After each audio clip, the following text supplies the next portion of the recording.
All right. Welcome to the YouTube special edition part of the Scotchy Bourbon Boys podcast. Tonight we have I've never actually heard your last name, but it's Aaron Rothke. Is that or Rothke? That's it, Rothke. Rothke, that's what I thought. All right. So Cool. we have Aaron Rothke of Happy what's your liquor store's name? Bar? We're here to promote somebody. I suck at it. Allegedly that other liquor stores exist. I'm not aware of that possibility. I think there's only one liquor store in the world, and it's Happy Hour Liquor and Bar. But what do I know? Yeah, it's a happy hour everywhere, and you're the happy hour, right? And where are you based out of again? Nicholasville, Kentucky, which is a suburb of Lexington, Kentucky. Yep. Okay, great. Yeah. Heart, bourbon. There's bourbon. A lot of Kentuckians like to claim like 95% of the world's bourbon, or some people claim all bourbon's made in Kentucky, which is just blatantly false, because all 50 states can make bourbon. But then some people like to claim 95% of the world's bourbon is made in Kentucky, and MGP in Lawrenceburg, Indiana alone makes more than 5% of each year's bourbon batch themselves. So I love Kentucky bourbon.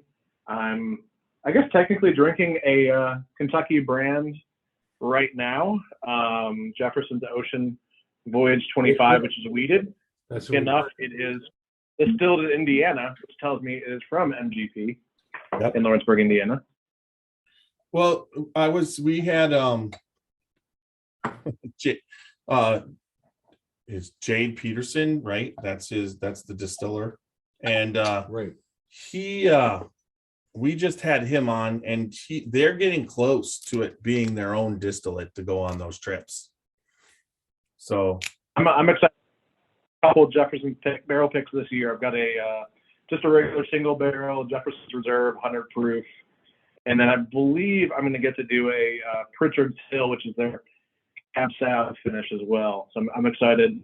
I have a distiller friend who also works there, Benjamin Eves. So I'm definitely going to go and visit sometime this year, check out their operations, check out their new make, and see what they're up to. I know they produce, or it's Kentucky artisan that distills it for Jefferson's, and they make a lot of other things which are non-disclosure type situations. So I don't know what they make other than Jefferson's, but they make some other stuff. Yeah, they do. And Ben is an awesome guy. I met him through Alan Bishop, and then we kind of know each other a little bit through that whole connection with what's going on there. Yeah, only 2 different podcasts. Like, that's it. Only 2 podcasts. I have 0, 2 more than me. But yes, he runs in a circle of friends that I run with, and they're big fans of Alan Bishop, which I mean, very impressive distiller from a more craft-sized distillery, what they're putting out. And then if you need a picture of someone doing the shocker, you just get yourself Alan Bishop. Or yeah, exactly. Or we've been known to be picked up doing the shocker too. There's no doubt. Oh, I bet. So Alan, Jeff, and Bill / Xavier, whichever name we're going with. We'll go with Xavier. Xavier. The shocker for Xavier. Sorry, Xavier. Yeah, I don't want Bill associated with the shocker. Oh, the 2 person. There's like Bill, which is like wholesome and probably doesn't drink, and then there's Xavier. That, Never touches. Yeah. Big urban and shocking people. Beautiful. This is beautiful. I'm learning a lot about you guys. This is great. Congratulations to the 2 of you. Well, thank you. Thanks. Yeah, we just shocked the shit out of people, right? Yeah, one way or the other. Hey, I mean, you gotta like educate people, and part of that is the shock and awe. Just bring, like, not physically shake them. I've heard it's not kind to shake people, especially babies. I mean, Tiny, as I'm seeing you on there, or Jeff, you could probably speak to that. You've got 4 grandchildren, I heard, so you can probably speak to it's not good to shake babies. But you got to educate people somehow, and you got to like bring them into more knowledge. Yeah, 100%. You have to elevate them to a higher level. No, you have to elevate them to a whiskey level, and it has nothing to do with a higher freaking level. I mean, it's kind of high. I mean, you get buzzed. You're getting a little. You're upping your alcohol level, your blood BAC. You're stepping up in levels for sure. Oh yeah, there's no doubt. And then there's it just seems like the people in the industry are such down to earth people, and those are the kind of people you want to be friends with. And then when you're good friends, good times happen, and there's a lot of crazy stuff, especially if you're around Bishop. It's for sure.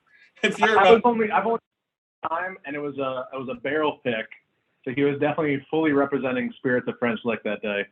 And I mean, there's a couple different places you really need to guard your palate if you're going on barrel picks. We were drinking like from everything in the warehouse. I didn't mind, because normally that means the group is going to take more stuff. But either way, I want the group to have a great situation, not regret what they took. But we got some really cool things. One of the things we picked was a former bourbon barrel that was then aged. A stout was aged in it, and then their Maddie Gladden, their weeded, or their 4-grain, sorry, Yep. was aged in that former bourbon barrel, various stout barrel. So it was really tasty.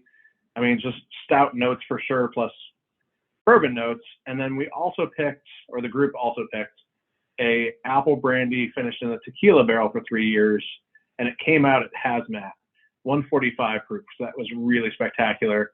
You are not going to be cold when you drink that for sure.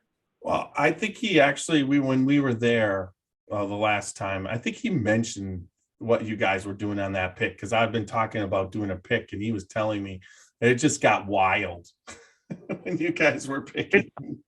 There's 3 places for sure, at least, that you need to guard your palate. And again, Spirits of French Lick was an amazing experience. Alan, if you're watching this, thank you for that awesome time. Christy Atkinson, who I brought on that pick as well, thank you for helping set that up. Starlight, amazing place to pick a barrel as well, but they will also let you try every single barrel in the warehouse. Your ability to detect things is going to go way down. And then Good Times, which is also really cool, or Jeff and I were talking about the finishing explosion of bourbons before this started. Good Times is doing a whole lot of that. Starlight's doing a whole lot of that. But Good Times will also let you try every barrel that they have, and your palate will be greatly diminished, and ability to taste notes and detect if this is spectacular or not. Right. Yeah, that doesn't sound like a good formula to find a barrel, because it's kind of like what, you'd like for the barrels, like there'd be 6, 7, 8 barrels out there just ready to go, where, either Alan or the distiller had picked out for you to try, thinking these are already spectacular, opposed to you have to try every barrel in the warehouse to find out which ones are the good ones and then try them, because that doesn't leave much left, and you're going to probably be spitting somewhat. I mean, it's kind of different. I run picks 2 different ways. One, if I'm picking a barrel for my store, I'm going to be very, very focused. I try to eliminate as much bias as possible. So the group that I usually bring a bunch of executive bourbon stewards or very experienced palates. And then once we start drinking the barrels that we're going to try, we have everyone take down notes, and then we vote. We don't discuss. We don't. I don't even have people say like, "Oh, this is great. This is terrible," or "I'm getting chocolate. I'm getting marshmallow. I'm getting whatever caramel." You can talk golf. You can talk, what's going on in life, what you do work-wise, but we're not going to talk about the bourbon in front of us to eliminate as much bias as possible and pick the just most delicious barrel for the store. If it's a bourbon group that's going to then run that barrel through my store, pay me for it, I mean, they're the ones in charge. They can drink as much as they want. They can spit. They can swallow. Sounds inappropriate, but that's up to them. Bring as many people as they want. They can take as many. I mean, some distilleries take as many barrels as you want to take. Some groups, distilleries are like, you're getting 1 barrel. If you want, you can pass on it. But really, the groups are then in charge of, if they want to wreck their pallets or what have you. Or if they want to do it on a party. Yeah, I figure I've been on a couple already myself that were very, what would you say, very serious. The people I was picking with were serious. Everybody was serious, and for the one that I'm going to be doing, the first one for the group, I think I'm going to have a lot of fun, but it's going to be serious. And I've been, one of the things that doing the podcast and meeting all these master distillers and getting tours by them and everything, usually they pull stuff out that you're just like, you can't believe bourbon can taste like that, And so what I'm hoping for is some of the stuff that they've had me taste and the barrels they've had me taste over the past couple of years are some of the barrels that are available, because there's just some, as there's just some barrels that just stand out just in liquor overall generally, and you always want them to be not that barrel proof, not as a high of proof, because if you're going to have to proof it down, it's going to change the taste. But we experienced the Luca Mariano pick that we were on. We tasted and we did the pick. It was a cold 40-degree rainy day in Danville, Kentucky, underneath a tent, and all the grass was wet. It was muddy because we're in the middle of where the distillery is going to be distilled, but not yet being built. And then I just kind of, it was the pick itself. I thought the whiskey was good. It wasn't great, but we picked a barrel. And when we opened that bottle, after it had been proofed down to, I believe, 97, and I think we were tasting it at, 111. And it was like so good. I could not believe it. That barrel pick for last year's Bourbon Festival was some of the best bourbon you're going to drink. Yeah, because it was phenomenal. When we were drinking it, he opened up his first, and we were at his house. He's like, I'll open that up. And we opened it up, and I got French toast. And I'm like, where the hell did French toast come? Because there was no French toast on the day of the barrel pick, and we both agreed. Well, it's cold. So, that's the tough thing. If you pick barrels and you keep doing it, you're going to experience an even colder day than that 40-degree day. I've been freezing at Heaven Hill, and you are warming up your glass. And then as soon as you put that glass down, it gets below freezing again. And then you have to try to warm it back up again. Because, that's why the American beer market sells things at like 36 to 38 degrees, is you taste less of it at that temperature. Europeans drink beer at like 55 degrees because they want to taste their beer. Room temperature is the ideal temperature. But, if you're there on site, you got to deal with the conditions that you get. I'd love to ask you guys a question, as I've heard about Luca Mariana, and that makes sense, it's also in Danville, is that it was contract distilled by Wilderness Trail. Is that factual? Yes. It was a unique pick because they had done the Kentucky Bourbon Festival had done the Wilderness Trail pick earlier in the morning, and they came over after lunch to do the pick for Luca Mariano. And like I said, it wasn't so much that it's cold. I'm a cold weather guy. I was born and raised in Wisconsin, and so that's cold doesn't bother me. But it was kind of like a gloomy, rainy day. It wasn't. Sometimes you get that where I was excited to be there, but you're in the tent and everybody's breath and it's rainy and damp, whatever. So it just must have affected it to the point whereas if it would have been this awesome barbecue on a sunny 75-degree day, you would have been drinking it and it would we had a great time, but it just was like there was a lot. Everything in between was messy. you know, if you had to go to that, it's like mud, walk through mud. You know what I mean? There was just that little bit. But I would think the excitement of getting to taste some of that stuff for the first time, you know, it's just like, it's miserable out on a lake fishing when it's like 40 degrees or 44 degrees Yeah. or even 50 degrees, the wind's blowing and you're hating it. But man, you lay into a 3 or 4 pound bass or something bigger, all of a sudden you're warm. It doesn't matter. Well, You know, it didn't matter at the thing. We had a great time. That's what I'm saying. But the whiskey that went into the bottle eventually, I'm just telling you, there had to be a reason why it didn't taste as good as it tasted when I got it out of the bottle, right? You know what I mean? That's all I can. when you got it out of the barrel.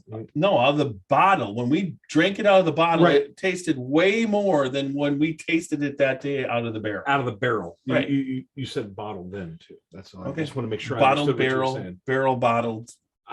Scotchy, man.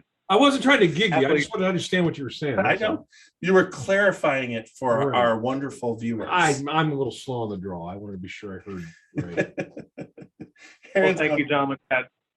It makes perfect sense. Like once you get it at room temperature, so many more notes are going to pop out. And then for me, I get asked all the time, what do I like to drink? And if I'm in my liquor store, I don't answer the question because my taste profile doesn't matter for whether you'll enjoy it or not. So I have people tell me 3 or 4 bottles they enjoy, and then I try to put them in a similar mash bill taste profile. But for me, what I love to drink, you guys mentioned it and dropped it. It's just single barrels. That is an allocated product. Let's say there's 180 bottles in that barrel. Once it's gone, it's gone. And you can get a lot of different notes that you may not get in a small batch because it's just blended together. It's conglomerated to taste like how someone wants it to taste. Well, yeah, the blending is a double-edged sword. It balances out some of the undesirable things, but it also levels out some of the desirable I would think notes.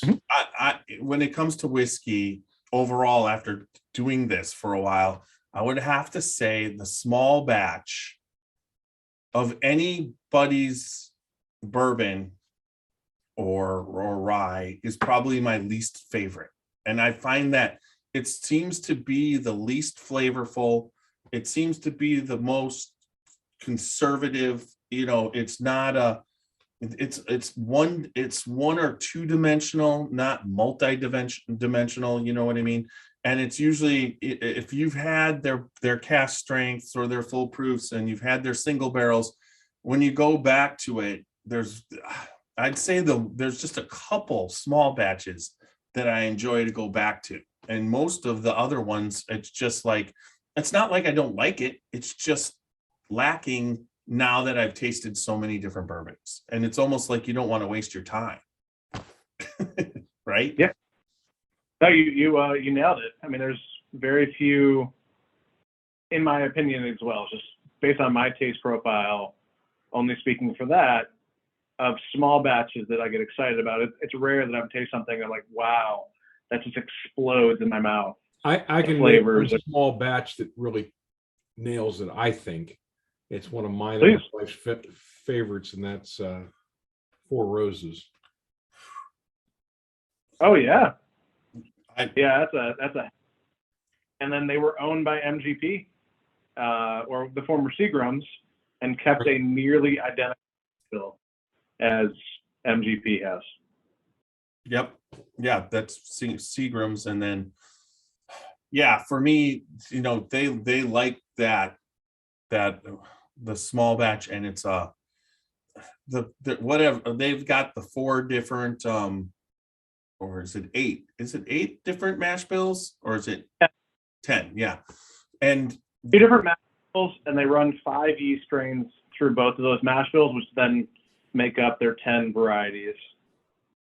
right, and those mash bills, one of them I kind of like. I'm not a huge fan of Four Roses, but I buy a lot of Four Roses because they are, and I always give them Four Roses. And that's me and Mrs. Xavier. It's not me and my other personality. He's really talking about a real person there. No, they're Just so you know. no, I was talking about Bill and Xavier. I wasn't. Bill likes it just More than one. Yeah, I kind of like it, but then again, I like it too. You know? wonder. More than one personality, just drink more. So, you know, that makes sense that you and your multiple You're never alone when you're schizophrenic. Or when you're pulled over, just ask the officer which one is going to do the breathalyzer. Yeah, exactly. I got two different. But the psychological diagnosis as well. Exactly. All right. Well, we didn't get. I do have some mellow corn here, so drink up. We're gonna open that during the actual podcast, though, right? We're still on YouTube. Yeah, we're on YouTube. We could go to that, but mellow corn would. Well, I suppose I definitely want some of the mellow corn, man. But you know why I didn't tell you why we have mellow corn. Why didn't you tell me we had mellow?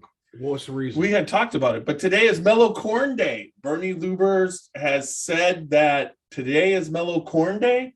4/5, it's going to be Mellow Corn Day, and I've got mellow corn, and so we'll celebrate. Fantastic. But you're going to keep on with the Jeffersons, and it's by I would like to, which means to life. Okay. I will l'chaim you all. L'chaim. Yes, I'm familiar. I'm familiar with half my family is Jewish and my other half is Christian. Which half is half? Well, I am Jewish. I would be considered Jewish because my mom is the Jewish side. Yeah. So my one sister is Christian and my other sister is Jewish, and I'm kind of in between. Well, the beautiful thing about Judaism is you can be an atheist Jew, a Christian Jew, a Buddhist Jew, a Muslim Jew, did I already say Buddhist? A Hindu Jew, and you're still Jewish. What is no matter it? what you believe. Oh yeah, that's true. By religion and culture, if your mom is Jewish, it's just that simple. So let's do a mitzvah or good deed, because I'm drinking something kosher, and if you're also drinking the Jefferson's weeded, or if you're drinking the mellow corn, you're also drinking something kosher, as almost all of Heaven Hill is kosher, right, by the bourbon wrap by Chaim Litvin, other than a couple flavors of Evan Williams flavored stuff. So Baruch atah Adonai Eloheinu Malchalam Sha'akol Niyeh V'Paro L'chaim. L'chaim. Very cool, Aaron. We just blessed the world and made the world a better place. You can't just keep drinking forever and that keep holding, but up to a certain point, you are blessing the world. And the world needs a lot of blessing. Always has and always will. That's got to be the coolest list I've ever done. I really like that. Thank you. All right. We can l'chaim l'chaim to life. To life. All right. So let's. I didn't want to say you have a what is traditionally a Jewish last name, so I didn't want to assume, but I thought there was a strong possibility that you might also be a fellow member of the tribe. Yeah, my mother's maiden name would have been Friedman, and then her mother's was Levin. So all very Jewish names, and then we're both wearing a yarmulke right now. So that's another mitzvah that we're both performing. Yeah, similar. Yes. His yarmulke has a bill on it, but that's okay. No, it's still a yarmulke. Yarmulke is a knuckle by knuckle wide, which mine, of course, is a knuckle by knuckle wide. Nice. As is Jeff. It's got Star David So on the top of it there. That's cool. It did, yeah. I like that. Nice. And then so Jeff's also wearing a yarmulke, so we're both performing another mitzvah. So we're also, again, continuing to bless the world. That's probably why I subconsciously turned my hat around, right? Yep. Either way, it could face any direction. There's the yarmulke. Okay. You know, but when Jeff wears that like that and he's out in the sun all day, when he takes it off, he's got this weird tombstone shaped red spot. It's like he's joined some weird religious cult or something. Well, actually, I'm vacationing in Fort Lauderdale right now, and I'm pretty bald. So I tend to get a yarmulke tan in summer, but I'm wearing a similar hat, different color as Jeff, to just not have a completely red head walking around Fort Lauderdale. But that is a real thing, is bald people get burnt really Oh, I bad can on the head. imagine. Sure. Well, put it this way. Once the summer starts, I don't really go bald. I just make sure that my tan spot's showing through the hole. So everybody thinks it's tan there. So you don't take it off. Well, that's sexy. Tan lines are very sexy, and you've got this beautiful half basketball on the top of your head. Yeah, exactly. All right, so let's start the actual podcast. What will happen is we're going to play a 30-second spot that you won't hear, but I'll hear. And then once it goes, we go into our opening, which is Jim Morrison, or not Jim Morrison, but a Doors song called the Alabama Song, which is Show Me the Way to the Next Whiskey Bar. And we have a local guy, Steve, who covered it for us and did a fine, fantastic job. So once we're done with that, we start the podcast, and then we'll, take a half hour, talk a little bit more. I got my next thing is Thursday around 1 p.m. All right. I like the way you think. All right. So let's get this thing rolling.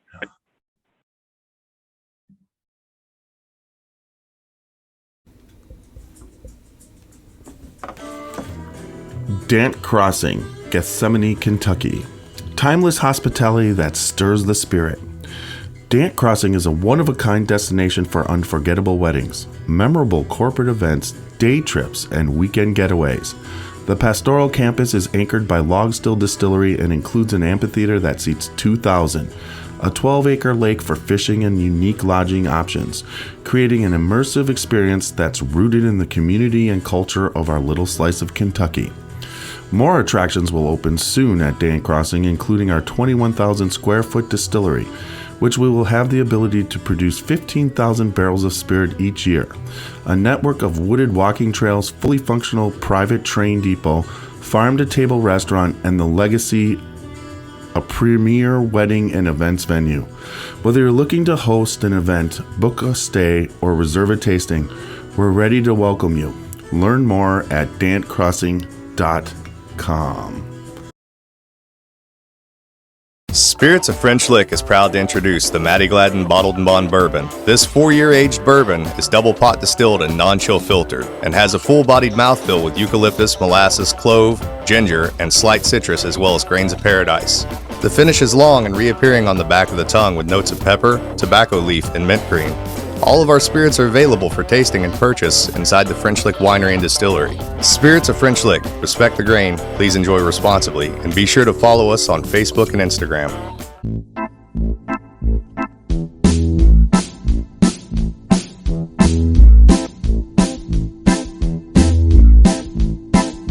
Oh, show me the way to the next whiskey bar. Oh, don't ask why. Oh, don't ask why. Show me the way to the next whiskey bar. Oh, don't ask why.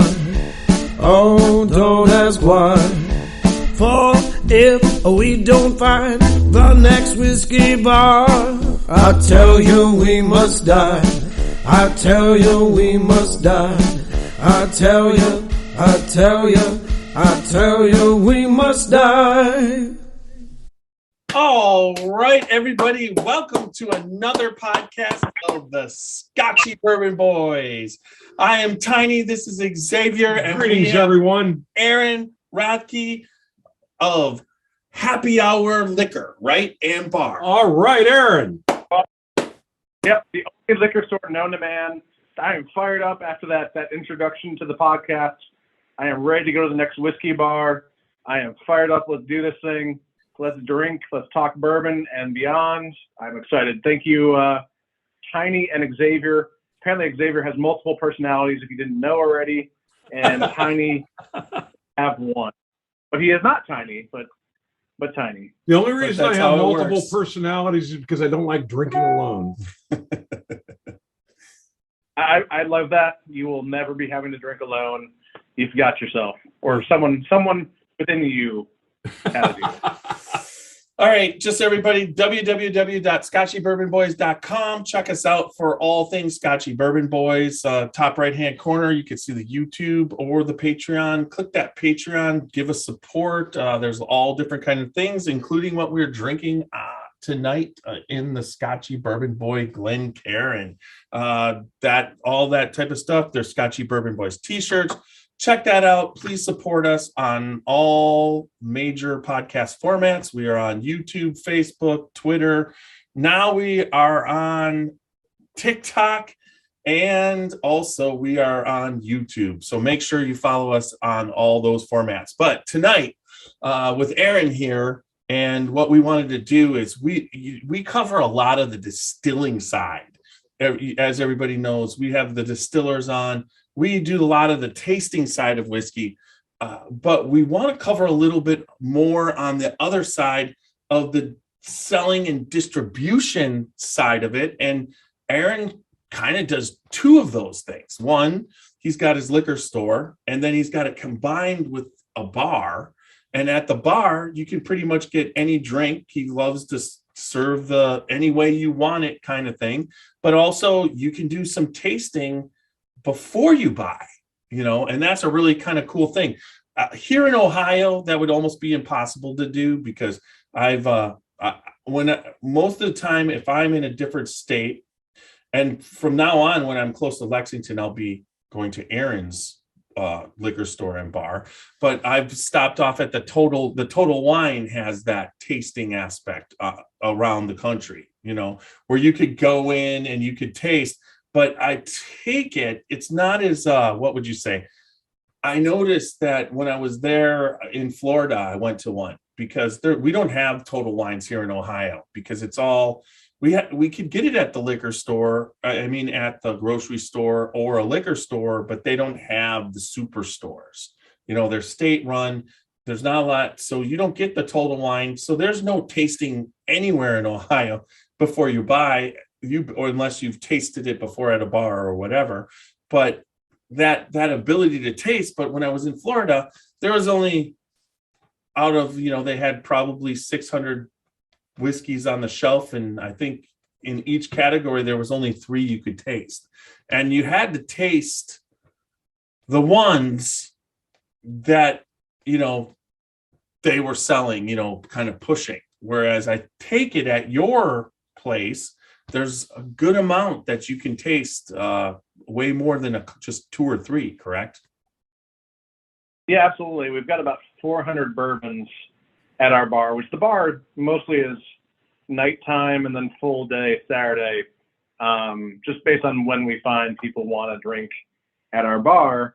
I'd love to have more hours, and we'll probably build more hours over time, which, let's say 100 of those 400 are allocated bottles, and we just don't have those for you to buy in our liquor store. But that's the goal. Is not like there's plenty of times where I've accumulated alcohol and I just go to a gathering, and it's rude to not bring alcohol if you're going to a gathering, but I would bring something that I plan to leave there because I was not a fan of that bottle. So I don't want people to have buyer's remorse. I want people to buy something that they love. Either way, just have a really relaxing, comfortable, upbeat. It's a little snazzy in there, where you would bring, a date night, your lovely wife, girlfriend, or woman that you would like to, or person that you would like to impress, to that bar. And then, the hope is you found something you enjoyed, and then you go and buy that bottle and take it home with you. We've got a lot of alcohol that's looking for good homes to adopt it. There you go. So bring your wives, bring your sweethearts, but don't bring them both at the same time. Yeah. That can. We really don't want the drama. I don't think we have policy like that. You're in Lexington. But, are you right in Lexington? Or are you outside of Lexington? Elaborate. Outside of Lexington, so a suburb called Nicholasville, Kentucky. It's about 7 miles straight on the major east-west road of Lexington, which Lexington likes to make things a little difficult. Our roads change names every couple miles. Like the major north-south one is Leestown Road on the north side, then it's Main Street in the middle, and then it's Richmond Road because it's going to take you to Richmond, Kentucky. Nicholasville Road takes you to Nicholasville. It also takes you towards downtown Lexington, and it becomes like lower and upper drive when it splits off. So are you to the east of town or to the west of town? We are to the west of town. Cool. There's a riding stable that my wife and I like to visit when we're in Kentucky. Whispering Woods Riding Stable, and they're on the west side of Lexington. So I can see that and we go there, we're going to be going there this year when we go to Bourbon Fest. I can see now coordinating our schedule with you so we can come visit you. Xavier and your other personalities, I would love for you. This is a real person. Her name, you'd like. No, other personality. Oh, okay. Bill. Okay.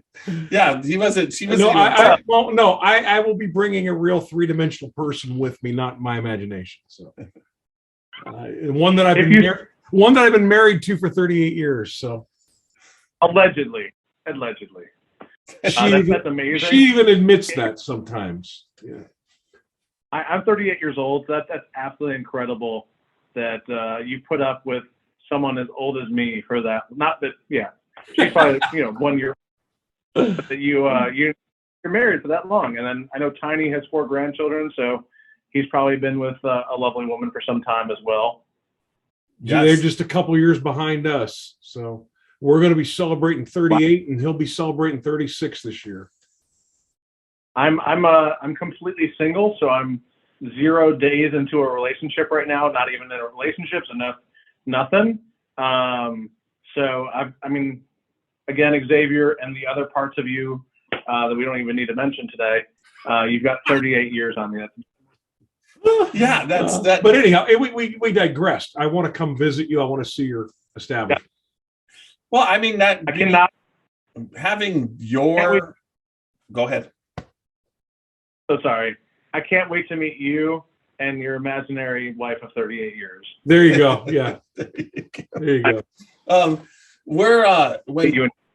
So it's being in your line of work and now 0 days into any relationship, that must be kind of lots of opportunity going forward in your future.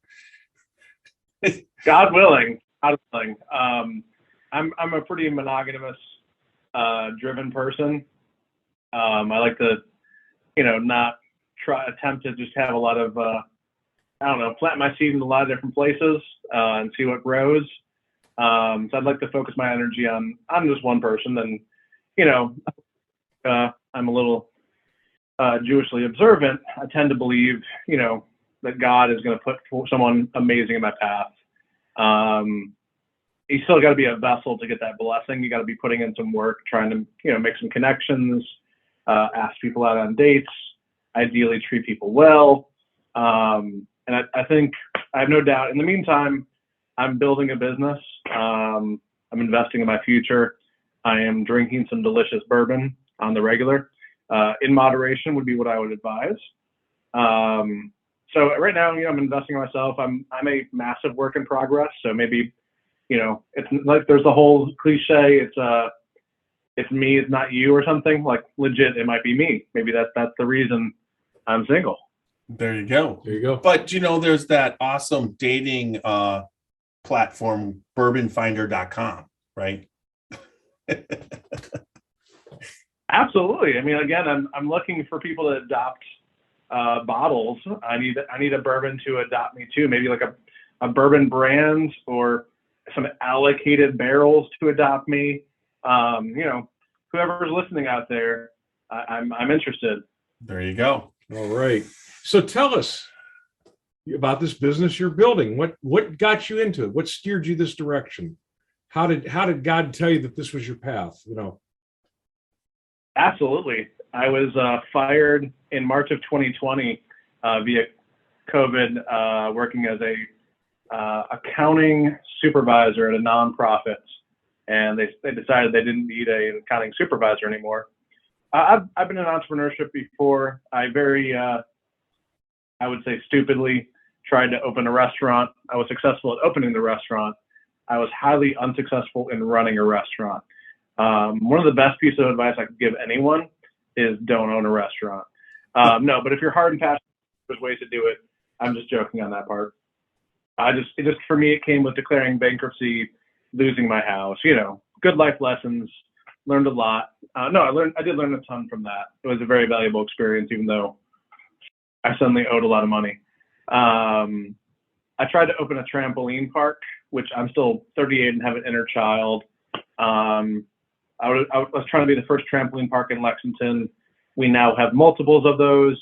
I don't think we need another one, but the proof of idea was there.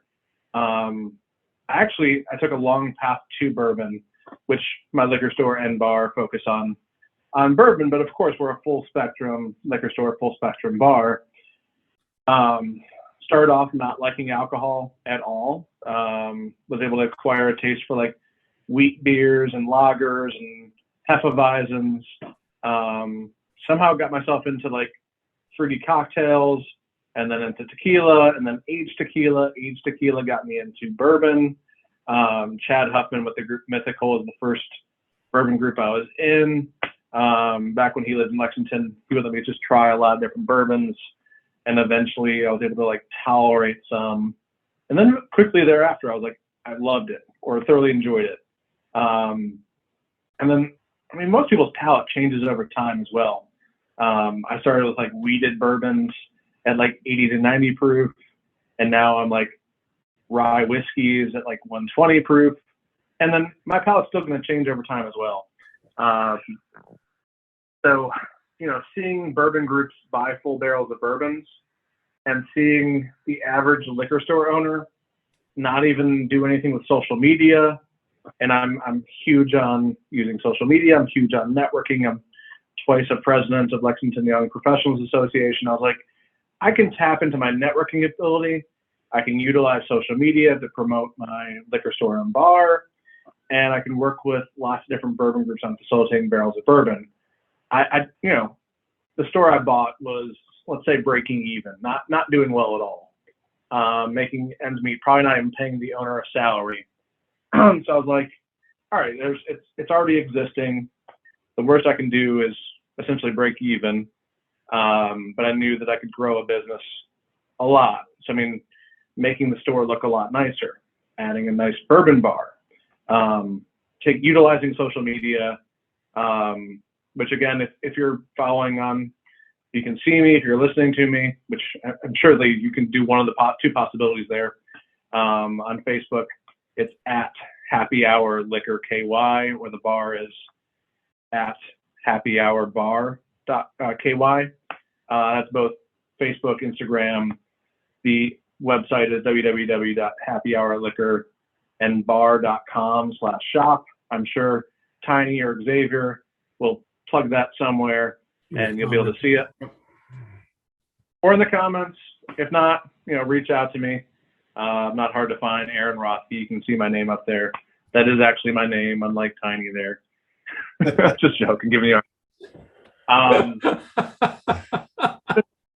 Hey, we all choose our names. We just, that's kind of how it works, right? You chose Aaron, I chose.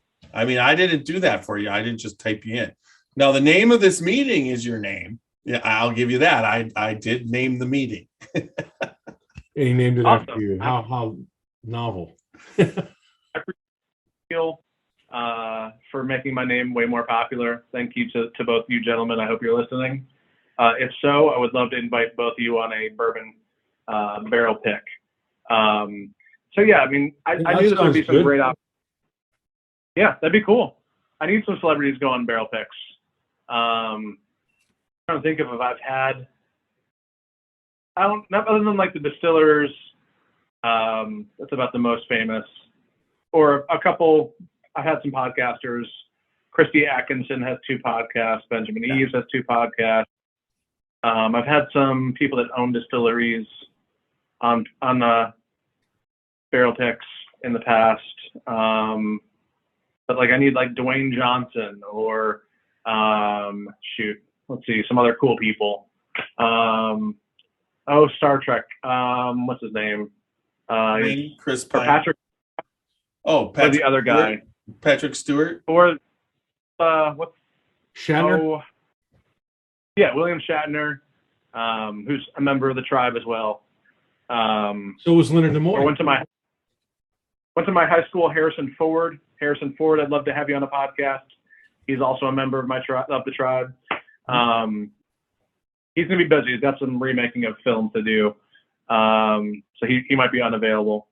But yeah, really, I knew that there'd be some huge potential ways to grow a liquor store. Like the average liquor store owner posts on social media like once every 3 months. And then like in Central Kentucky, there's 20-ish different bourbon groups. So if it's something bourbon related, I can share in all those bourbon groups, get like thousands of free views and, drive traffic to my store and bar. So that's a little bit of the story of how what was Bypass Liquor, what is now Happy Hour Liquor and Bar came about. Interesting. Wonderful. Yep, that's great. Well, Great initiative. We'll plug the Mellow Corn right now. We're going to be drinking that. I've already drank one. I'm going to have another, but Xavier has I it. haven't touched mine. I was But waiting but till I we were just ready. we're just doing this because it is Mellow Corn Day. Yes. Cheers. Would you pour me? Oh, Tiny, would you pour me? here we go. Thank you. Thank you. Wait, Okay. wait. Can I get it? Wait. Okay, go this way. I got to go this way. There we go. Further over. As he baptizes. Wait. you. Oh, Yeah, here we go. right Yeah. on his All right, now, And- what I want you to do, Aaron, please lead us in that awesome toast again. Well, absolutely. I'll add to it. So the blessing over something kosher, I've got Jefferson's Ocean, which is MGP, which is bourbon koshered by the Bourbon Rabbi Chaim Litvin. You are also drinking something koshered by the Bourbon Rabbi Chaim Litvin, who koshers Heaven Hill. Baruch Atah Adonai Eloheinu Melech Olam Sha'akol Niyeh Vivro L'chaim, and nothing but blessing, success to the Scotchy Bourbon Boys, and many, many more years of happy marriage to both of you. L'chaim. L'chaim, and nothing but blessings to Happy Hour Liquor, Happy Hour Bar. So grateful Thank to you, have you L'chaim. on board with us here. Thank you, Xavier, and your other personalities. I'll tell him you said so. Please do. I want to hug all of you. I want a picture of that. His other personalities, his lovely wife, are going to come visit my store, so we can get that picture going in That's person. exactly right. Yeah. Yeah. Oh, this is good. Well, just so man. you know, I might be seen with Xavier on the podcast, but I don't do much public appearances with him. No. the first year of Scotchy Bourbon Boys, I had this little interruption called a quintuple bypass, but other than that flimsy excuse, I wasn't around for a lot of the initial. Well, just it wasn't that tours, it I'm wasn't back that now. he didn't want to be around. He was trying to be around. Yeah, I was just I just- concentrating on staying on the planet. Well, I was But- just like, he'd be like, Yeah. I think I'm going to come. I'm like, oh, no, you're not. Yeah. You're not coming until I don't do chest compressions. Yeah, right. You're not dying on the Well, road. I was in front of it. I didn't have the heart attack. Oh, right. I let it. I didn't yeah, follow it. but if you still- would have been, so it just knocks you for a loop when you have something like that. if done. you They would make have, surgery. if you would have tried to come out those times, then then the cart might have had a problem. You were trying. Glad you're doing better, Xavier, and Thank you. all the other parts. But some of this was during COVID. So, I mean, like COVID is very easily transmissible. So it's probably just as likely that the however many bypasses you had is easily transmissible as well. And we don't want Tiny to catch that. He's got 4 lovely grandchildren to be there as well. So it's good of you to not, transmit that bypass to him. Oh, that's not happening. I just I watch. What would you say? I watch it, but lately at my stage, I actually found a doctor and went to him, and I just went this past, not this past Wednesday, but the Wednesday before, and got a pretty good checkup. So I was pretty happy about that. Good deal. Way to go, A+. No problems.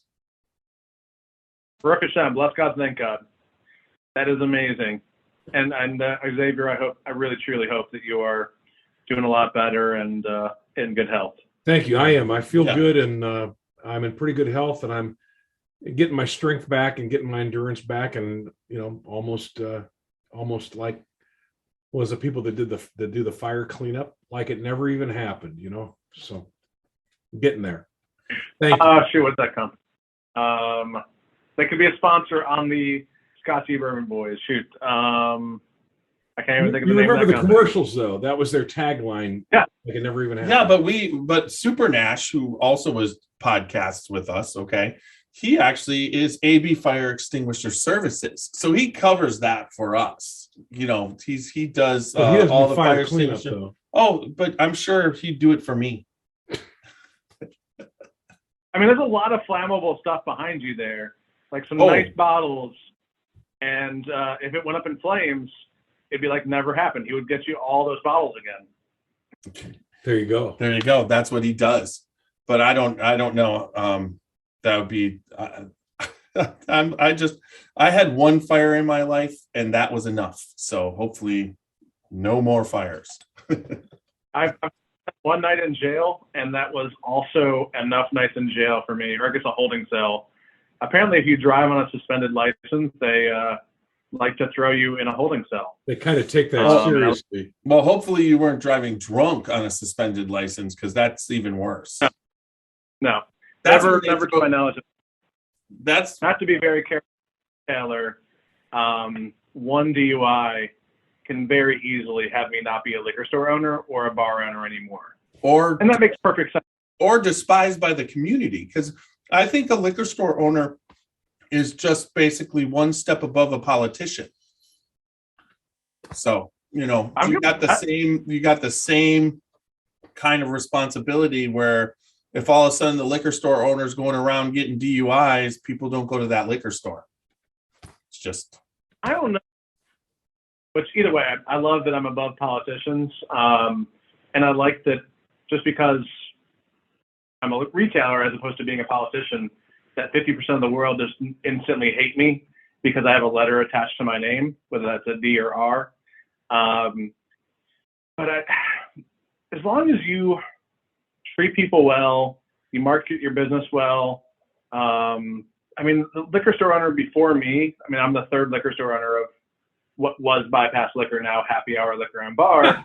Bypass liquor. That's if I opened a liquor store, that's what it'd be called. Yeah. Bypass liquor. no, right now it's happy hour liquor. How many bypasses did you have? Like 4? I had 5. And one? A couple.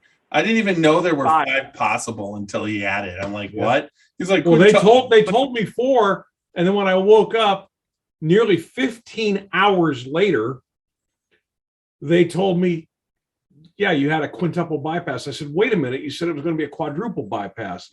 And they said, "No, they threw another one in." So I think I caught the early Labor Day special or something like that. I didn't even know there were 4 I didn't know there were 5 to have. I thought there were 4. It's like, how Were do you you? rested after hours of sleep? Yeah, he did all right. I mean, the problem was, and this is a common problem, though it is a serious one, is that they couldn't bring me out of it because they couldn't get my blood pressure regulated. So they had to keep me under and very slowly bring me out of anesthesia. And it was a very arduous process, which I don't remember any of, thank God. The thing that I remember was the anesthesiologist said, when you wake up, you're going to feel like you're choking to death because you have the tube down your throat. Oh, wow. And he said, "Don't panic, just breathe. We're not going to let you choke." Well, let me tell you what, when I went under they told me to count backwards from 100. I didn't do that. I was praying. And when I woke up, I was never more happy to be choking to death than I ever thought I would be, because I knew that I still had cards on the table. So it was quite the experience. That's amazing. Yeah. Like maybe you lost one of your 52 cards. Maybe you have 51 more cards left on the table. So yes, I look forward to you opening. Oh, I definitely, Quintuple by. I definitely played a few cards that night, but I still got some. No. The problem is he just keeps playing cards, so he's down to about 27 since then. Yeah, I got enough for a game of cutthroat pinochle or whatever. So, I mean, no, you got the aces for the no limit hold'em at the That's final right. table. There you go. So I very much look forward to Quintuple bypass store opening up in the near future. There you go. Well, I'll come down there and I'll get some pointers for you. Aaron. Don't worry. I'll open up in Ohio. I won't be your competitor. Hey, you could be just like Xavier then. Oh, you don't want to. Don't wish that on him. He'll hate us. Hey, Mikey, he likes it. Yeah. I don't mind competition. Like I have at least four liquor stores in Nicholasville, and it's a small area. I mean, they all do some things well. I could do certain things better myself. I don't see them as my direct competition. I definitely, like you mentioned, Total Wine. Also, we have the big box store, Liquor Barn here. I don't want to be close to them. I don't know that Total Wine has explicitly tried to put other liquor stores out of business, but their prices and margins on some things have driven liquor stores out. I'm not knocking it. I mean, there's some parts there, what they do that I would like to do. They just are better suited with a lot of money to do those things. But I don't want to have a liquor store near them. But the last liquor store under a bypass liquor, not Quintuple bypass liquor, he was just, I mean, like, he was really breaking even. There's lots of things that weren't on the shelf. He didn't specialize in bourbon. He wasn't especially like social or kind.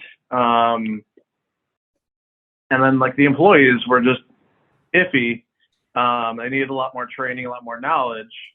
And it did take some time to progress the store. And it's not easy as a small liquor store owner. I mean, usually you're working a whole lot of hours. Oh yeah. And I think Jeff, you put out an article recently about hunting, I believe recently. Is that right? Yeah. So I really appreciate that because you are correct. Every single day I get text messages, Facebook messages, and no shortage of people that come through the store. And sometimes you can just spot them right away. And you can like joke, like he's going to ask about Bland's, he's going to ask about Weller, he's going to ask about, you can just kind of guess, or she. And sometimes people send them with a list to Kentucky, and it's like, you got any Elmer T. Lee, you got any George T. Stagg, you got any? I'm like, well, you might as well just give me the list, and I'll look through it and show you which things we do have. We have a loyalty program. I try to be as fair to everyone as possible. It's not all how much money you spend there. It's also just how many times you visit. I mean, we have a couple people that are just like rude to my employees, and they're super kind to me because they think I control everything, whereas I let my general manager do all of that.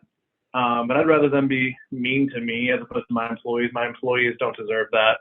So yeah, if someone's really mean to my staff, I might be prone to move them down the loyalty list. Yeah. And if someone's just barely off of it and is incredibly kind and sending people my way and sharing posts and liking posts, I might move them up a little bit. Kindness never hurt. We greet every single customer that comes through the store, just kind of like how Jeff mentioned, or Tiny, sorry. And yeah, kindness goes a long way. Respect, treating people with dignity and respect go a long way. Absolutely. I would never your business and be like, you got that 5C electrical thing that's rare and hard to get, and just, assume and be mad that you didn't give it to me, or demand that you might have something in the back or whatever. Either way, again, single barrels, in my mind, they're allocated products. They're likely to taste even better than whatever allocated bottle, depending on the liquor store and who they bring on their barrel picks. Oh, Not yeah. every single barrel needs to be taken as a single barrel. And I have passed on a barrel pick because it just wasn't up to par. It killed me because I really liked that brand. And then a group was going to take half of it. It's already had half of it sold. they just trusted me. But my reputation more than making money. But again, Tiny, I appreciate you sharing your experiences of that. Honey goes a lot further, and sweetness goes a lot further with shopping. Well, Yeah, than vinegar does. Well, exactly. you gotta there, not only do you have to be like you treat the people in the liquor store like people, like they're like, you know, somebody you want to talk to, somebody who is has feelings. And you know, it's always what would you say, the job is frustrating at times because you do get the people who aren't interested in bourbon at all. They're only interested in the flip, and they're usually not even the person that's going to get that to flip it. They're their feelers, or they're the people who are they send out to get that bourbon. And when the person has no, what would you say, no cards in the game, they just act a certain way. That they don't care about the person they're talking to. They don't care about what they're at. They just want to get what they're supposed to get. And if it's there, they just think they can do anything they want to get it. Like, you know, and it's just that part of it is so hard for the liquor store owners. Now, do you have, how do you work your, delivery day? When you start to put stuff out, do you have lines that form for that day at your place? You know, what go through one of those days. Good point. Yeah, Sure. that'd be interesting. So lots of people ask me, like, when is my Buffalo Trace delivery day, or whatever, Heaven Hill delivery day, or Willet delivery day, or whatever it is. And I said the answer to that question is the loyalty program. So our loyalty program is, again, it's not just straight based on your purchases. It's how loyal you are to the store. Right. Some of it is purchases. Some of it is how many visits. So it's kind of like a Kroger card. We take your name and or phone number, and when you check out, and then every 6 or 8 weeks when we accumulate enough stuff, we create a top 30 list of loyal customers. We then give them a call, give them the option. They don't have to buy anything, and buying it at a retail price as opposed to a secondary price. Right. As we're making money off the. So, you know, we don't even tell people when our deliveries are coming in. They don't need to know. If it's something that's just going to be a shelf item, we put it right out there. If it's allocated and we can't get more of it, or can't regularly get more of it, we're going to run it through our loyalty program. That way it's as fair to everyone as possible. Like you said, there's some people that are only hunting for rare things. They're probably not going to be a regular customer of mine, and that's okay.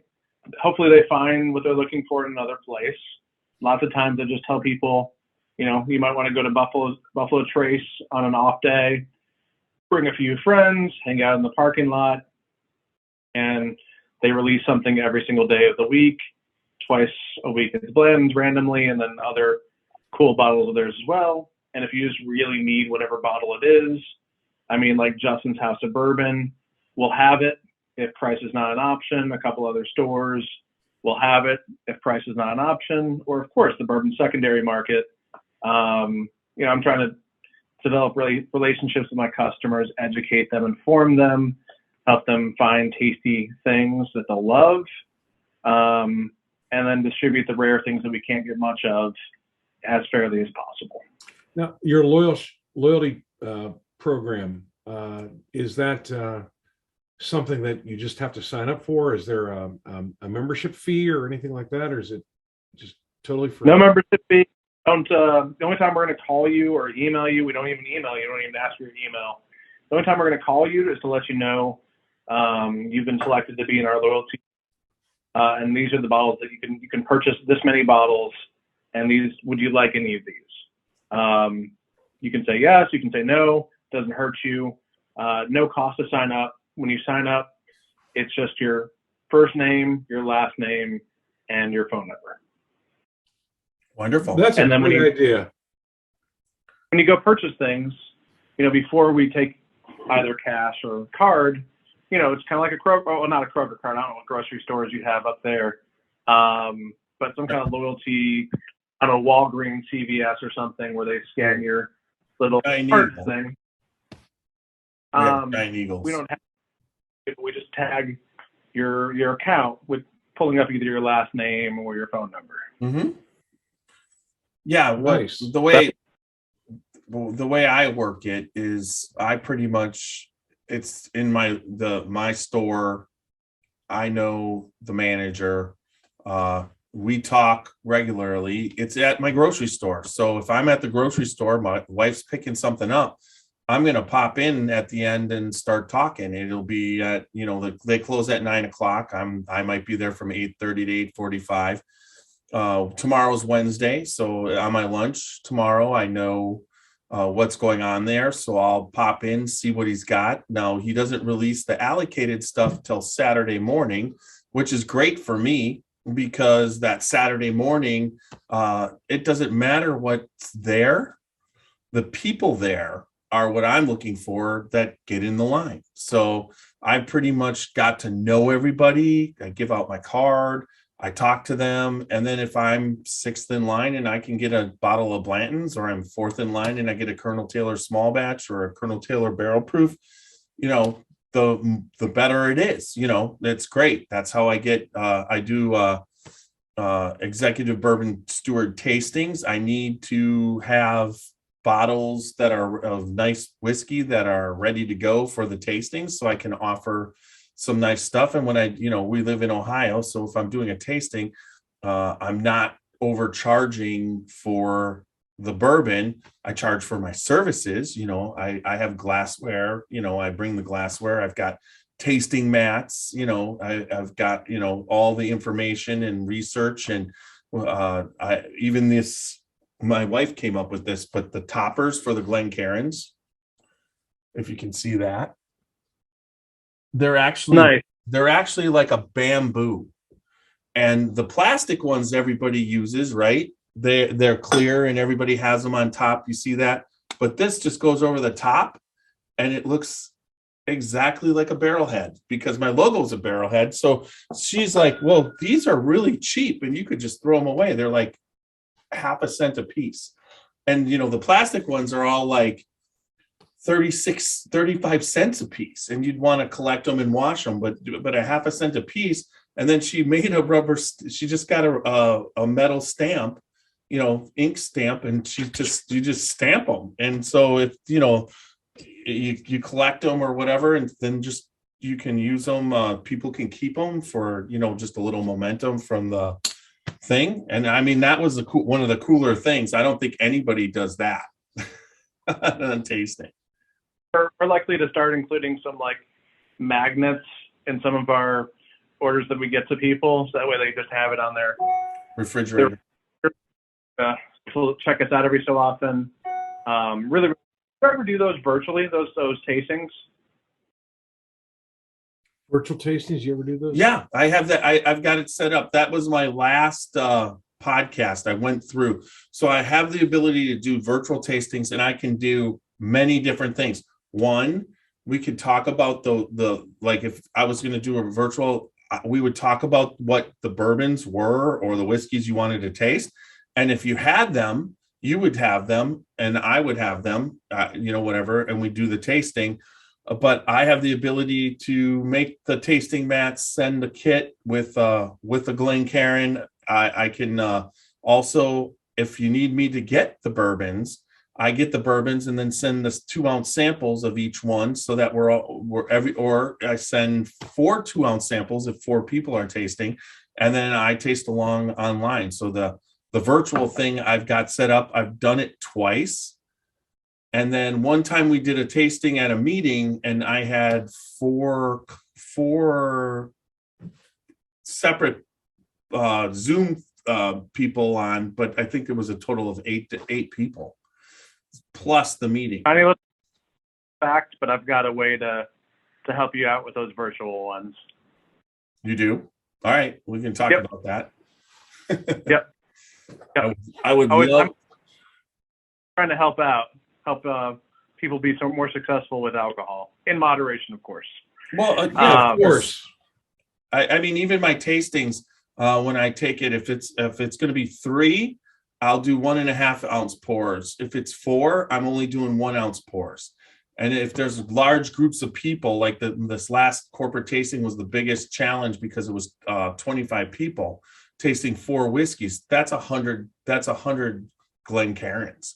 And you got to pour that out. You got to make sure everything's going on the, 25 tasting mats. And in the end, I think 15 people tasted, 10 didn't, but I was set. I had, because 25 people and it's 25.4 ounces in 750 milliliters. I thought I would be tasting the 0.4 ounce and everybody else was getting the 1 ounce. I've got a way to make those run very smoothly. I'm glad to help out with that. Okay. Great. We'll talk about it afterwards. Mm-hmm. You guys on the video, you don't need to know about that. Disregard. Take that off the record.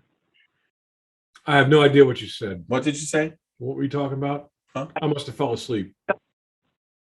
Those that are listening to audio or video, just disregard that last 2.5 minutes. Exactly, Aaron. Exactly. We weren't doing any of That's that. what we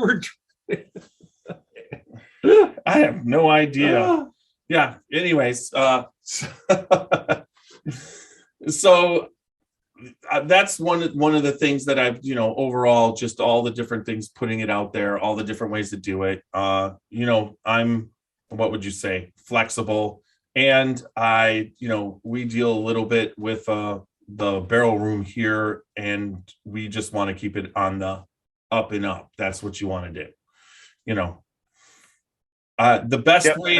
The best way is to do a tasting for somebody personally is make sure they own the bourbon, and then I just pour it in their glasses, and then we talk about it. That's the best way. That's usually the way I make it, so that happens that way. There's a lot of different things. It's just like, I hope to God I don't someday they're not coming after little old me. Well, either way, I can make sure that they won't be. Again, we're going to talk later, Tiny and All Xavier, Tiny's wife and Xavier's wife and children and dogs and oh my, lions, tigers, and bears. Talk another time on all that. Good stuff. Yeah, don't forget my snake. Oh, that snake. Yep, we That's have a a deal pet breaker snake. for me. Yep, there you go. All right, so let's get back onto our track as far as promoting your whole thing. I mean, where are you're talking about trying to do more things. I mean, where does it go? Are you going to be like a Justin's House of Bourbon where this goes and then you go out to branch out with different locations? Are you out there searching for those special bourbons that you need to get for, there's just a lot of stuff that, you're in Kentucky, so you have the ability to do a lot more than we would up here in Ohio in a control state.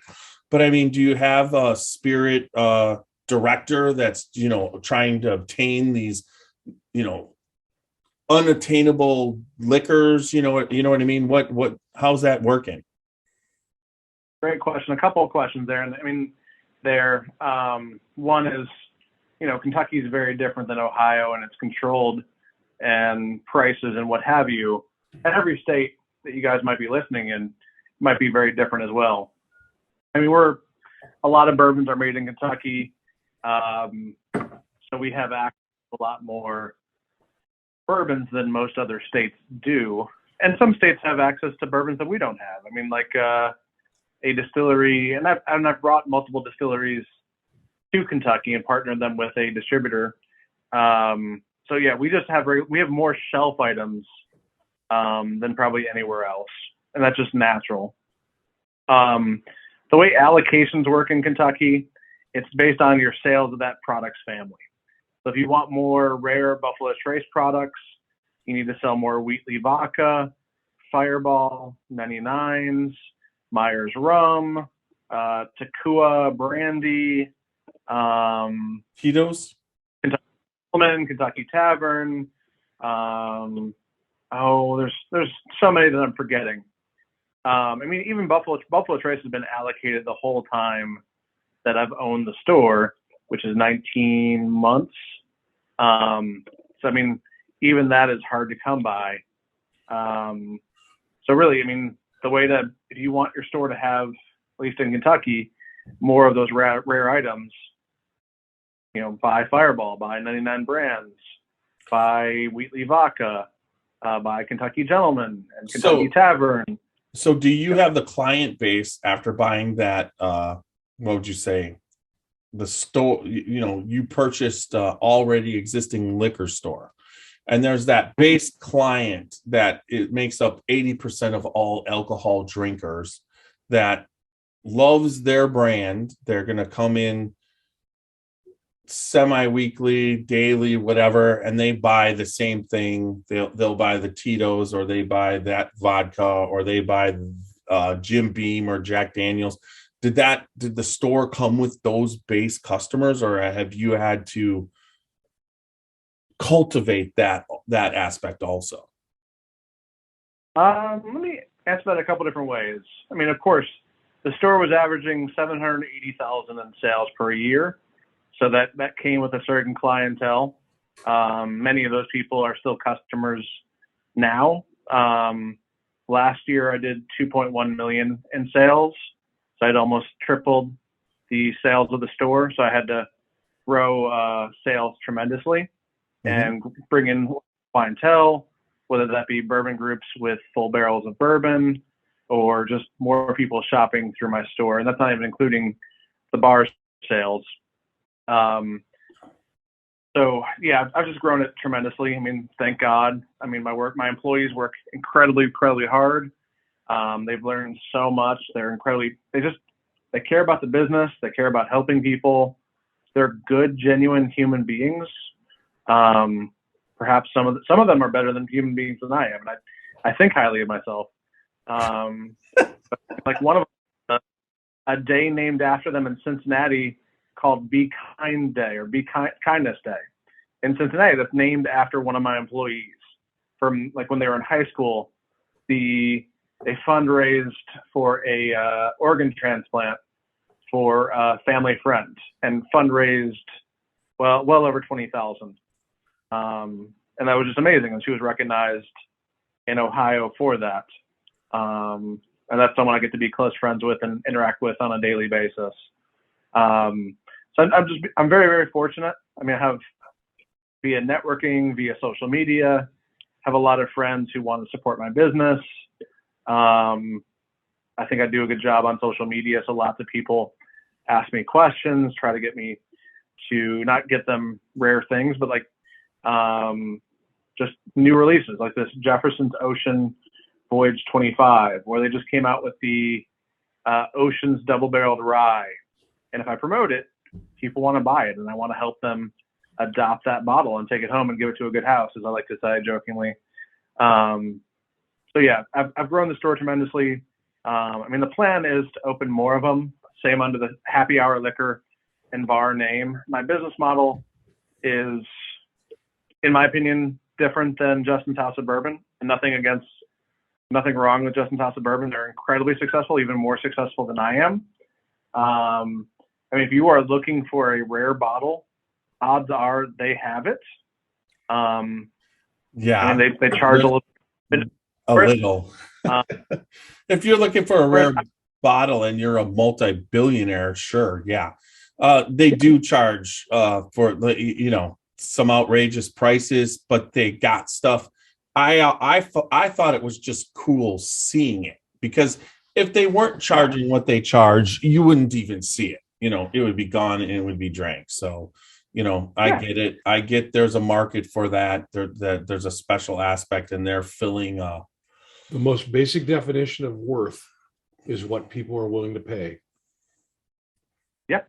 I mean, I have an MBA. I have an undergrad in accounting. I studied economics a little bit at the University of Kentucky, and a lot of our world is supply and demand. I got an industrial management degree from University of Akron. And so, you get schooled in all those disciplines, and I don't claim to have your expertise by no means, but I kind of understand where you're coming from. Oh yeah. Well, I only have one personality. I don't have your expertise either. Yeah.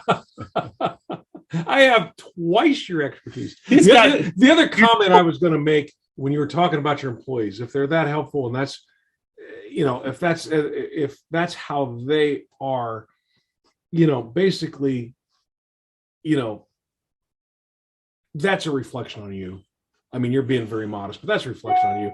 I mean, if you, in my business, I go into a lot of different offices and you talk with a lot of different people, and you can pretty much in 2 minutes tell what the head of that office is like by the way his people are. You can, and if it's good, they're happy, jovial, then they've got a heck of a good leader.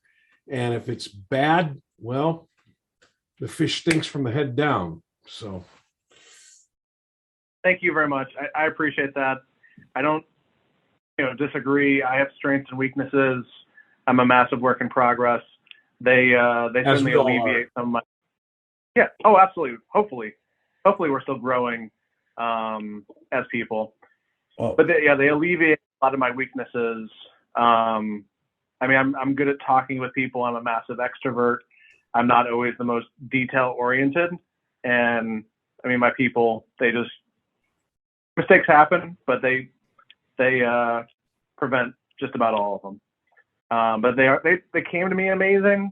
I mean, I try to hire based off personality. I don't expect them to know everything about bourbon. I certainly don't know everything about bourbon. I'm still learning. But a willingness to learn and eagerness to help people.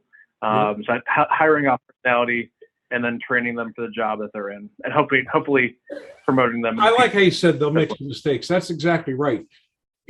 A baseball player is only expected to be right about a third of the time, and they probably make thousands of times more than you or I make, much less what your people make.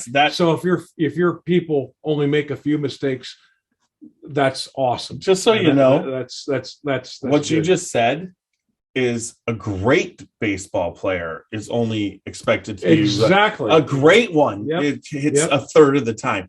All the other ones hit, 27%, 25%, 22%, not 33%. But with that said, also about percentage. Don't forget about, Metro statistics and Moneyball. It's all about getting on base and not creating outs. Yeah. But no, you're right. I mean, I was going to say the same thing. Batting 333, you are an all-star. Yeah, today, especially right, now, 333 puts you like the best player in the league the way things go, because home runs are so much more a part of it. So they're willing to sacrifice that average for that pop. More strikeouts, more home runs. We're testing now. So people's heads, even though I have a big head, that's just because I'm, a large gentleman. But there's less roiding in baseball. So people are just not crushing the leather skin off the ball anymore. No, great analogy. I mean, I'm fortunate. I have incredible parents. Both my parents are psychologists. I've only been psychoanalyzed or felt psychoanalyzed by them one time. But just a loving, coaching, encouraging environment that I grew up in. I grew up on the autism spectrum. So, I mean, it's really, really incredible that I've come so far socially. And again, that's kudos to my parents, having a little bit of means to help me financially. And again, just the people that they are to give me that love and encouragement and guide me along. So it's always just a desire of mine to make people feel included, desired, wanted, give them a hard time, but also build them up and care about them. So we have a great time every day at the store. We're giving each other a hard time gently, lighthearted, but also building each other up, sharing successes. And I like to own the failures personally myself and not put them on them, and then train away any weaknesses where the mistakes are being had, basically. Yeah, That's an I outstanding mean, approach. I think your business model opens itself to a lot of different things. You know, like I said, we'll probably talk a little bit after this, but that brings us to, we should probably wrap up the podcast. It was wonderful having you here. We got this is definitely, I knew would be a little bit different type of podcast than what we normally do. We got a little bit more into the human aspect of the industry and the sales marketing but also running the business and how you go about it. So I think that was very enlightening. Yeah, very fascinating. So thank you. Thank This you. has been great as well. Honored to be on the Scotchy Bourbon Boys. Have to do a mitzvah with you all, drink something kosher, do a blessing over it, make the world a better place. That was just awesome. Had never gotten to see either one of you, interact with either one of you before, so this has just been a blast for me as well. Well, let's hope this is not the last time. We'd like to do this again soon. This was a lot of fun. Oh, should we book my next time on the podcast now? Well, we can if you want. That's for darn sure. I mean, if for God's sakes, I went to the doctor, and my next doctor's appointment, and after I had COVID in October, and I was having memory issues. Okay. And I was so happy I remembered my doctor's appointment that morning. That was just like, I was ready to throw a party. And then I finish up and I'm talking to him, and it was a good thing. And he sends me out, and she goes, well, do you want to set your next appointment? And I'm like, when would that be? And she's like, and I think my appointment was March 31st. Okay. And it was last week. And she goes, April 23rd. And I'm like, why do I got to come back? So she goes, no, April 23rd of 23. I'm like, how do you expect me to remember over year in advance for an appointment? So yeah, we can book it. Let's make it the day after my doctor's appointment, April 24th, 20. Well, I didn't exactly mean to wait 13 months. I mean, maybe wait a couple months or something. No, we're going to wait a couple months because we're going to be down there a couple of times. And we're going to be swinging by. Exactly. Well, I'm definitely in September. Karen and I will be by to see you. That I'm really looking forward to that. No kidding. Oh, that's wife's name. That's it sucks that you're married to Karen, even though she's the best Karen of the Karens. Don't even bring that up around her. Or she'll bring what up? She'll turn into one. that just rankles her because she's basically a nice person, I imagine, and she's you guys have lived together, or at least you've been married. I don't know about lived together for 38 years, if not more. Very, very impressive. She's a wonderful woman. You're both lucky. But yeah, I've filmed the podcast at the bar before. Could be done again. It was awesome. We were all in headphones, so I couldn't hear anything else that was going on in the bar.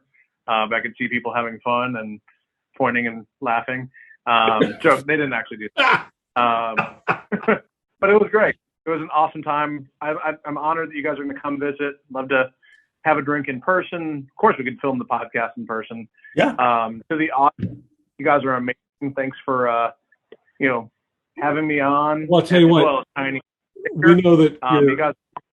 We know that your free time is few and far between, and you probably weren't just sitting around saying, "Oh, gee, what am I going to do tonight?" So he might have been. He's on vacation. Well, yeah, but he could be having a good time on a well-earned vacation if he's a small businessman, for God's sakes. I mean, so we appreciate you taking time with us. Thank you very much. Yeah, thanks a lot. I'm honored. It's been amazing. The Scotchy Bourbon Boys, you guys are great. And the audience, thank you for.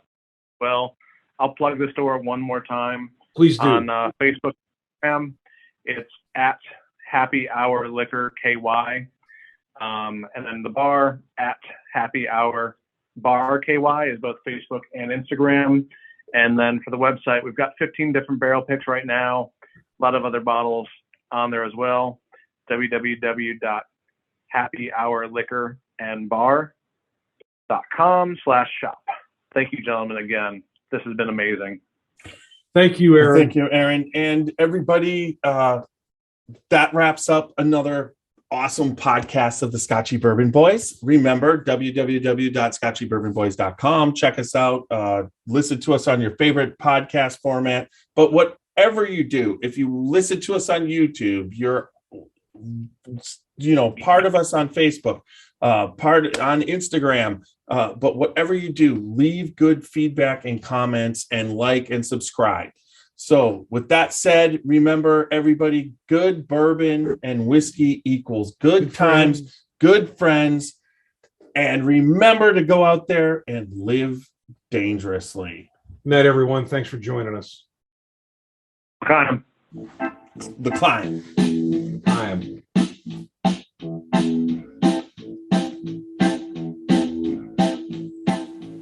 Oh, show me the way to the next whiskey bar. Oh, don't ask why. Oh, don't ask why. Show me the way to the next whiskey bar. Oh, don't ask why. Oh, don't ask why. For if we don't find the next whiskey bar, I tell you we must die. I tell you we must die. I tell you we must die. All right, we're done recording on the podcast. But we're still on YouTube. Yes, So we're still recording. I have one question for Aaron for the last part of YouTube. I'm just going to quick get this part going. If I don't get it going, all of a sudden I lose the podcast, and I'm not going to do that. Yeah, after you do a couple, you got to make sure all your ducks are in a row. All right, let's see. But to answer your question, I had this on my calendar. I was looking forward to it. So actually, no, I drank a decent bit while on vacation, while hydrating a whole lot, but spread it out over the course of the day. I mean, it's important to start your morning with vitamin C. So I had a couple mimosas at breakfast. On the beach, I did some Jefferson's Ocean with Coke Zero. Of course. What else would you do? What else would you do? Yeah. At dinner, I had a couple beers and then some Jefferson's Ocean today. So it's been stretched out. It sounds like a lot of alcohol, but it's been over since 9 a.m. So I mean, you don't have to explain anything to me. I mean, back in the day I used to have a problem with alcohol, but now that I'm an alcoholic, it's no problem at all. I mean, Yeah. I mean, hopefully you can walk home or something too if you're that couple you're close to. So He's got a cup for you. oh, being we're a good.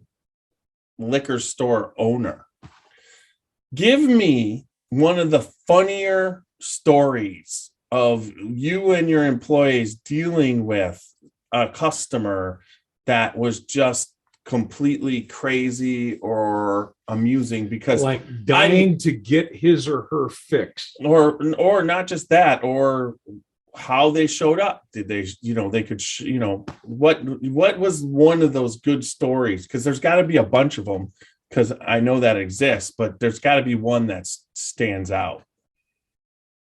I got two that come to mind. One's bourbon hunting, one's not bourbon hunting.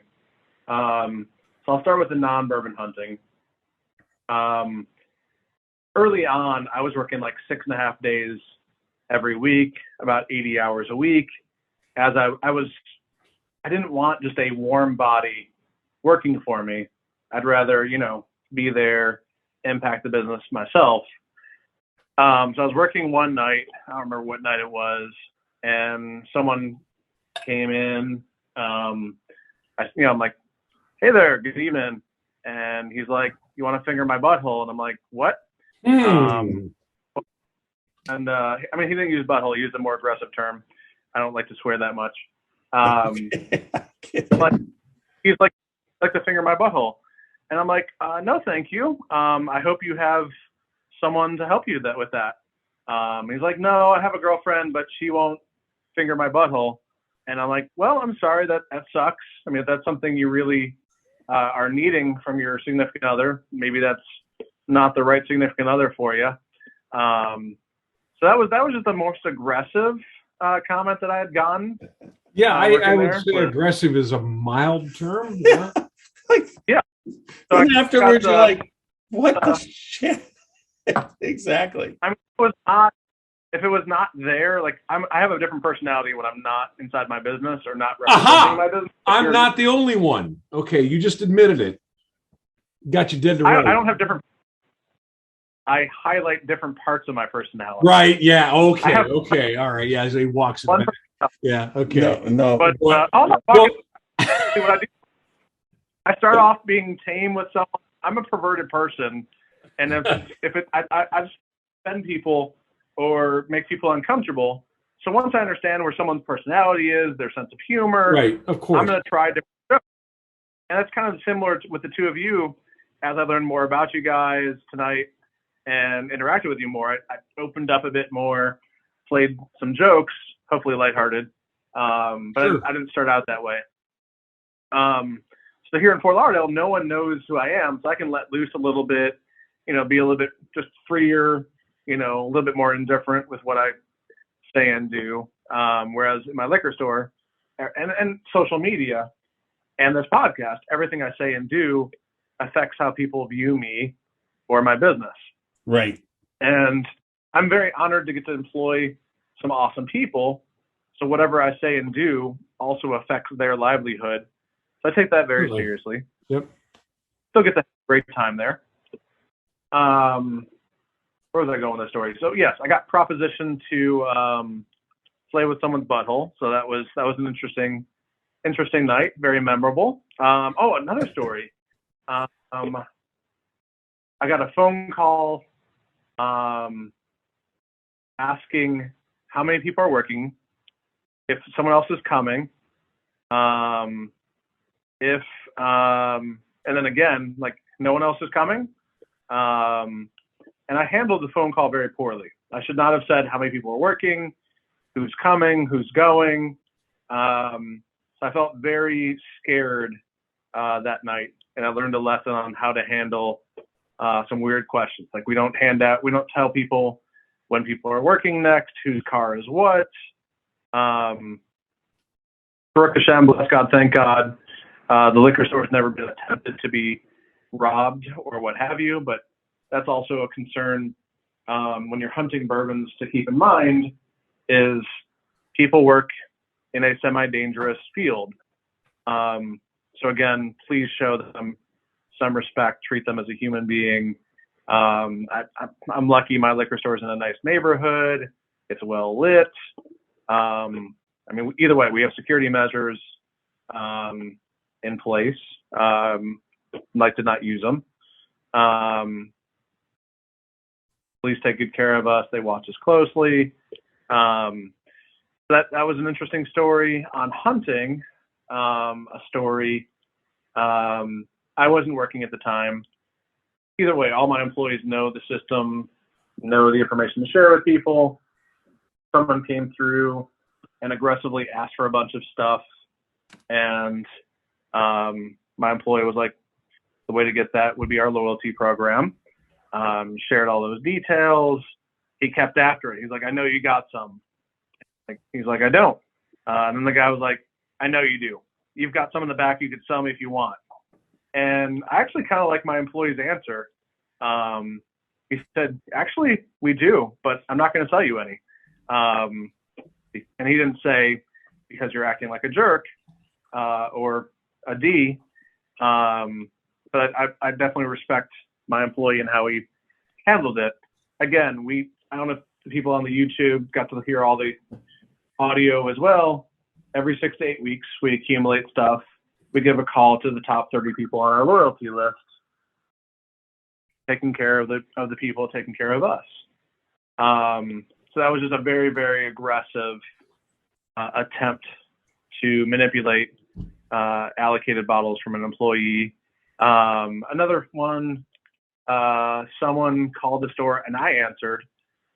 He's like, the owner set aside a Gladden's last week for me that was going to be in today.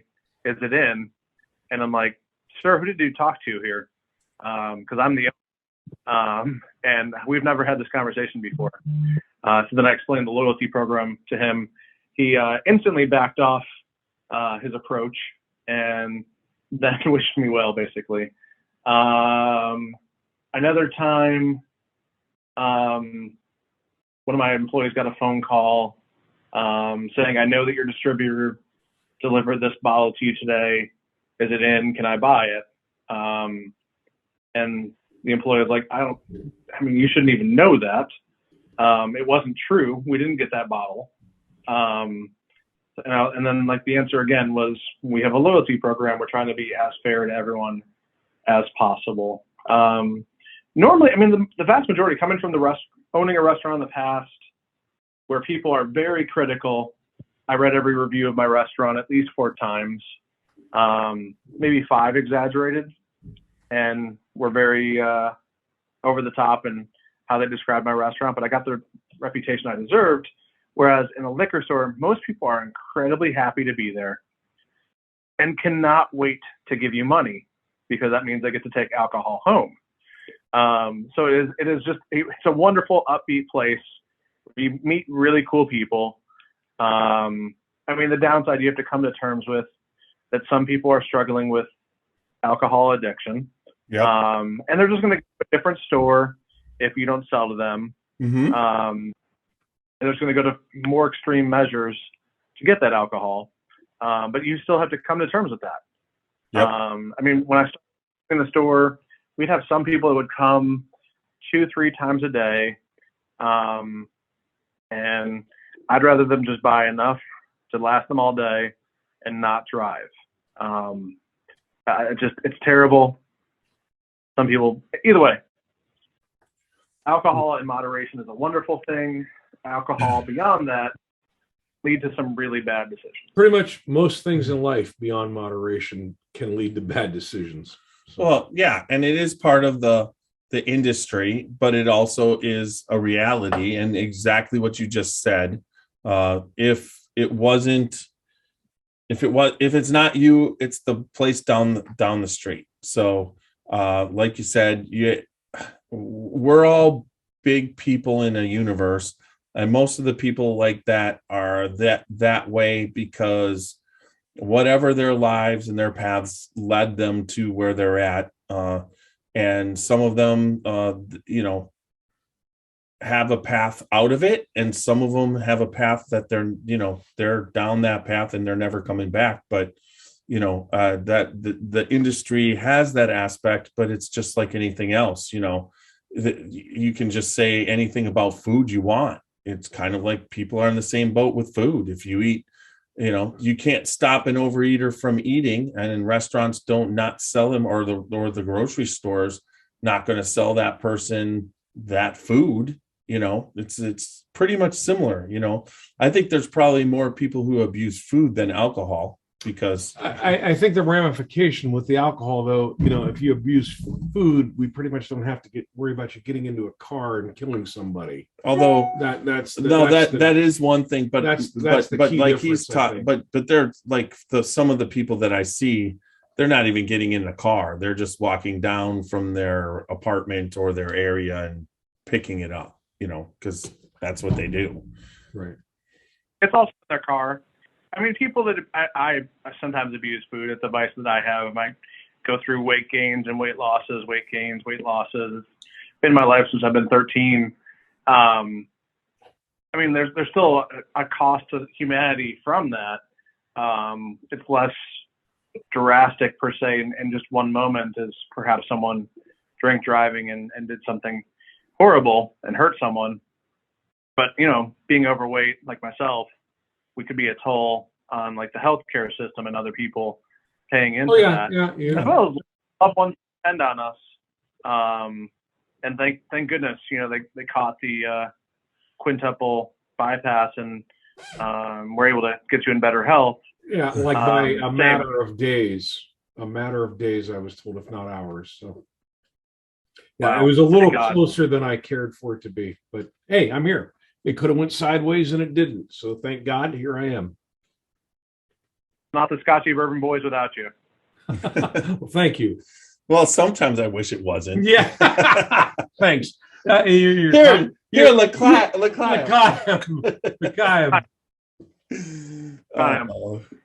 Yes. Cheers. All right. So that's going to end the YouTube portion of the podcast. Thank you, Aaron, for joining us. You're still going to be here once I hit this stop record. So we're going to hit stop record. Everybody, again, thank you for watching. You can cover that. Thanks for joining us, folks. We appreciate it. Have a good one. The Watershed story. A watershed moment might be pivotal, but it might also be quiet and fleeting. It could be a monumentous occasion, a cause for celebration, an enormous triumph, or a small daily victory. A watershed moment could be a rekindling or an observation or a gathering.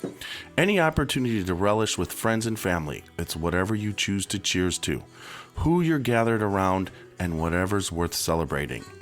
We founded Watershed Distillery on the principles of community in 2010. We wanted to live in, work in, and contribute to the community in which we grew up. We aimed to create spirits and stood apart in quality and character. Along the way, we set out to form a community of our own, one that could gather together to savor, celebrate, and enjoy good spirits and company.